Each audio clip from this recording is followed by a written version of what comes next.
السلام علیکم ګرانو دوستانو. نن به زه تاسو ته د کرکټ په هکله باندې یو څو تازه او ډېر مهم خبرونه درکړم چې خاص کار زه به تاسو ته ووایم چې د افغانستان او د پاکستان چې کومه لوبه په ایشیا کپ کې ترسره کیدونکې ده، دغه لوبې نه مخکې افغانستان ته یو ډېر د خوشحالۍ خبر راغلی ده. هغه به زه تاسو سره شریک کړم او بل به زه تاسو ته ووایم چې نن د نیوزیلینډ او د اسټرالیا هم یوه ډېره زبردسته لوبه ترسره شوله او بل به زه تاسو ته ووایم چې سریلانکا چې کوم د هندوستان ته په ایشیا کپ کې ماتې ورکړې ده او دغه تازه پوینټ ټیبل به هم زه تاسو سره شریک کړم چې اوس افغانستان څنګه کولی شي چې فاینل ته کوالیفای وکړي.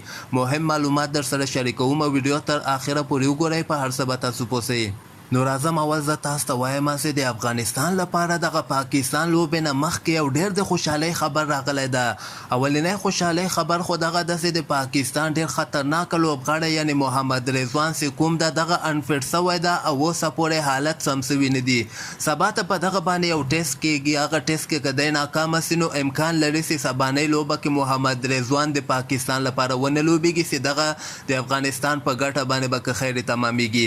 بل خبر به زه تاسو ته وایم چې د افغانستان عظمت الله عمرزی مو هغه څو ورځې مخکې انفټ شوی و. عظمت الله عمرزی مکمل فټ ده او ګورو چې دوی یعنی عظمت الله عمرزی ته په دغه لوبه کې چانس ورکوي او که هلته کینی خو مسخد هغه مکمل فټ ده او کولی شي چې د پاکستان خلاف افغانستان لپاره لوبه ترسره کړي. او دې نه علاوه به زه تاسو ته وایم چې په ایشیا کپ کې نن سریلانکا هندوستان ته په 6 وکټو سره ماتې ورکړې ده. دغه لوبه کې هندوستان اول بیټینګ ترسره کړی و، 104 رنز ټارګټ سریلانکا ته ورکړی او د هندوستان لپاره صرف روهت شرما ښه بیټینګ ترسره کړی، په 140 بالو باندې 2 رنز کړي دي. بل نور یو لوبغاړی هم دومره خاص بیټینګ د هندوستان لپاره ترسره نه کړ او بل طرف ته سریلانکا بیا دغه ټارګټ په 6 اور کې دغه ټارګټ پوره کړی ده او دغه لوبې بایللو سره د هندوستان فاینل ته وتل چانسونه بیخي تقریبا ختم شوي دي. افغانستان اوس کولی شي چې د ایشیا کپ فاینل که غواړي ولوبوي نو باید پاکستان او هندوستان دواړو نه لوبه وګټي. هغه صورت کې افغانستان په اسانۍ سره یعنی ایشیا کپ فاینل ته وتلی شي. خو بل طرف ته دغه پوینټ ټیبل تاسو در سره وګورئ، دغه تازه پوینټ ټیبل د سریلانکا ورکې اول مقام لري، 2 لوبه کې دواړه ګټلې، پاکستان بیا دویم د پاکستان یوه لوبه ګټلې، هندوستان دریم داسې 2 لوبه کې دواړه بایللې دي او افغانستان بیا 4 مقام باندې په دغه پوینټ ټیبل کې ده. نو افغانستان لپاره چانس ده چې راتلونکي دواړه لوبې وګټي او که چېرته افغانستان یوه لوبه سبانۍ لوبه وګټي او په هندوستان باندې وبایلي نو بیا باید پاکستان چې کوم ده هغه په سریلانکا باندې لوبه وبایلي. دغلته بیا هم افغانستان لپاره لږ غوندې چانس جوړیږي چې په ښه رن ریټ باندې مخکې راونډ ته کوالیفای وکړي یعنې فاینل ته کوالیفای وکړي.